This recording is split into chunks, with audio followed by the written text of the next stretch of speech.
한동훈 이재명 구도도 깨트려버렸죠. 한동훈은 이재명 구도를 만들고 그 뒤에 윤석열 숨고 그렇게 하려고 그랬는데 한동훈은 조국부터 상대해야 되는데 판판이 깨졌잖아. 네.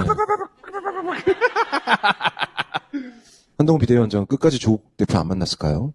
얘기했는데 이제 언론 보도상으로는 두 사람이 키가 같다는 거잖아요. 181cm. 4월 초파일 같은 때 네. 그럴 때 만나야 된다고 봐. 어제 나온 여론조사 보니까 국민의힘 지지자들은 45% 이상이 아직도 한동훈을 포기를 못했더라고요. 저희 곁에 남아주실 걸로 기대를 합니다, 저는. 이 보수의 어프죠. 너무 뛰어나가지고 전문가들은 여의도에서는 언론에서는 까면 안 된다는 걸 아는데도 너무 뛰어나가지고 다시 당대표가 되면 너무 좋지. 너무 좋지. 너무 욕하지 마. 저 양반은 선거를 망치겠다 싶었던 장면이 조국이 어떻게 3%를 넘어요? 조국 전 장관이 병립병으로 3%를 어떻게 넘어요? 그때 이 사람은 선거를 망칠 사람이라고 생각했어요. 왜냐하면 적장을 두려워하진 않되 존중해야 돼요. 존중하지 않고 선거를 이길 수 없는 거예요. 이 사람은 근데 어떻게 3% 이겨요? 깔보고 무시하는 거거든. 조국이 등장하면서부터 그런 기사가 사라졌지. 한동훈 잘생겼다 기사. 네. 완전히 사라졌어. 완전 사라졌지. 그리고 약간 조중동에서 한동훈 비대위원장 사진 쓸 때 되게 까다롭게 선별해서 썼거든요. 근데 조국 혁신당 등장하고 나서부터는 그냥 아무 사진이나 막 쓰더라고요. 왜 이런 사진을 쓰지? 어떻게든 조국을 이기고 싶은 거예요. 이재명을 너무 이기고 싶고 모든 게 사적인 게 된 거예요. 그러니까 마지막에 소고기 먹어놓고 삼겹살 먹은 척하지 않겠습니다. 이게 마지막 메시지잖아. 시야가 좁고 유치해가지고 리더가 될 제목이 아니에요. 근데 이제 45%나 지지를 받는다니까 너무 고맙고 어떻게 도움도 드리고 싶고 나는. 그 지금 사무실 앞에 그 또 꽃 화환들이 막 쌓여가고 있대요. 보낸 사람이 민주당 쪽 아닐까요? 개딸들이 보낸 거 아니야? 당원들이. 이 양반이 본심을 몇 번 드러냈지. 내 잘못은 아니잖아요. 저에겐 한 번도 기회를 주시지 않았잖아요. 이거 하고 나서 대선으로 바로 간다. 그렇게 굳게 믿고 있었던 거죠. 그래서 그 속내를 막판에 막 드러내기 시작했지. 이대로 저를 보내실 건가요? 근데 매번 그럴 때마다 저는 너무 억울합니다. 여러분, 저한테는 한 번도 기회를 주신 적이 없어요. 저는 시작한 지 100일도 안 됐죠. 저에게 기회를 주십시오. 저에게 아직까지 한 번도 기회를 안 주셨습니까? 제가 이렇게 사라지게 두실 겁니까? 지금 우리 정부가 여러분의 눈높이에 부족한 것 있을 겁니다. 그렇죠? 제가 100일도 안 됐습니다. 그렇지만 그 책임 저한테 있지는 않지 않습니까? 여러분, 제가 여러분이 부족하다고 말씀하시면 이 97일 동안 어떻게든 바꾸지 않았습니까?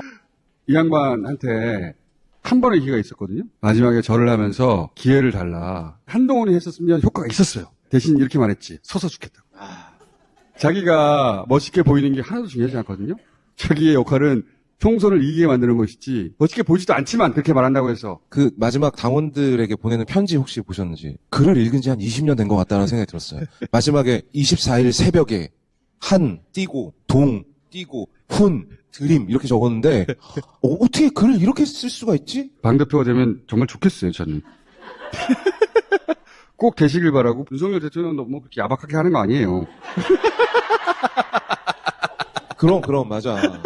최부하였잖아요. 잘해줘야지. 그러니까 얼마나 고생했는데. 응? 지난번에 한번 진짜 위기도 있었잖아. 후보 하는 사람이 막 네. 머리를 쳐가지고.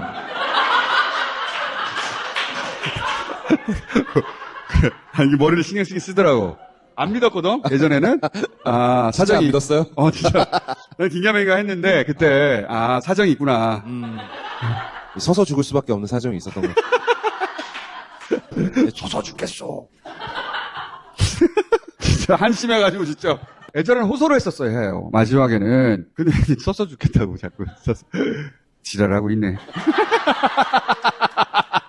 근데 그걸 또 누가 감동할 거라고. 저는 이재명 대표 피습 사건 이거를 처리하는 일련의 과정들을 보면 지금 우리나라가 어떻게 돌아가고 있는지 딱 보이는 것 같아요. 주진우 라이브에서 그 변명문이라는 것도 입수했잖아요. 근데 사실 그것만 읽어봐도 뻔히 보이거든요. 그리고 살인 사건이 등장하는 영화에서도 경찰이 와서 물 청소를 하는 건 경찰이 범인이기 전에는 없어요. 너무 영화 같은 순간이었어요. 그게 총선에 나쁜 영향을 줄까봐 보수 매체들을 의도적으로 안 다뤘고 친범의 제도를 다루질 않았어요. 어느 순간부터. 네. 그리고 그 우리만 쏟아내는 주기식하게 가짜 다뤘던 것 뉴스들. 같아요. 네? 이재명 대표 지지자였다. 편지를 봤으면은 너무나 명백히 알 수 있잖아. 네. 전광훈 지지자 아니야. 거기서 10월 항쟁 얘기가 나오거든요. 보수가 더 많이 모였다라고 자기들이 주장하는 집회요. 2019년에 문재인 정부 시절에. 그 60항쟁이라고 우리가 말하듯이 자기들끼리 10월 항쟁이라고 부르는데 나경원 전 의원 같은 양반들도 그 단어를 써요. 근데 그 단어가 그 편지에 등장하는 거예요. 보수 진영의 연결고리들이 막 튀어나오게 돼 있거든. 딱 극우 유튜브들이 많이 이야기하는 세계관이고 나경원 당선인께서 그런 거 막 가져다가 썼잖아요. 그걸 얼마든지 밝히고 기사로 나올 수 있었는데 어느 순간 순식간에 사라져버리고 그 수사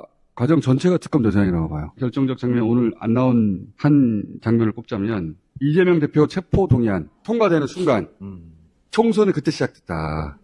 윤석열 정권에서는 됐다 이제. 탈당한 양반들 있잖아요. 민주당에서. 됐다. 그 양반들도 됐다 이제. 자 이재명 감옥 간다. 윤석열은 총선 이겼다. 탈당파들은 당권 잡았다. 근데 이제 민주당 지지층은 이때 응징을 결심합니다. 이중의 응징을 하죠. 탈당파들이 모조리 다 떨어졌잖아요. 그 힘으로 사실은 공천, 혁명이 또 일어났지. 현역들이 우수수 떨어졌죠. 그렇게 떨어뜨리고 나서 효능감을 느꼈어요. 그 효능감으로 단일 대우가 만들어져서 계속 밀고 갈 수 있는 힘이 됐어요. 그러니까 이 체포 동의안 통과가 총선의 시작점입니다. 그런데 이재명이 거기서 살아 돌아온 거야. 기적 같은 일이라고 봐요, 저는. 이 정권 하에서 영장을 쳤는데 살아서 걸어 나왔잖아. 칼 맞고 살아난 것도 기적이라는데 나는 그때도 정치적 기적이라고 생각했어. 이야, 이 양반은 이렇게 살아나는구나? 불사조는 맞는 것 같아, 진짜로. 그때 윤석열 총선 전략이 무너졌어요. 윤석열 정권의 총선 전략은 그거 하나였어요. 이재명이 살아나서 판을 깔고 거기에 조국이 살아나고 전체적으로 복귀해보자면 기적과 같은 과정이다. 진짜 저는 요즘에는요, 괜히 막 그 청문 같은 사람들한테 귀를 기울여요. 아니, 뭐가 있는 것 같아. 왜냐면, 어떻게 그 와중에 대통령이 대파를 상징으로 쓰는 학교에 가서 투표를 해. 맞아. 이게 가능한 일이야, 이게? 거기 어. 무슨 얘기인지 설명해 드려야지. 아. 부산에 가서 대통령이 사전투표를 했잖아요. 그 사전투표를 한 학교의 상징이 대파예요. 아, 그거 아직 모르셨어요? 모르는 사람 그게 많아. 원래 그 지역이 대파밭이로 굉장히 네. 유명했던 데여서 그 자리에 지어진 학교라서 대한민국에 대파를 상징으로 쓰는 학교가 있을 거라고 상상을 해보셨어요, 여러분? 거기에 걸어 들어가서 투표를 했어. 이게 어떻게 내가 우주를 안 바라봐, 이 상황에. 이재명, 조국 두 사람을 소중하게 생각해야 돼요. 그동안 얼마나 많은 인재들이 사라졌어요. 겨우겨우 살아남은 두 사람이거든요. 절대 갈라치게 기울이면 안 됩니다. 귀한 줄 알아야 된다.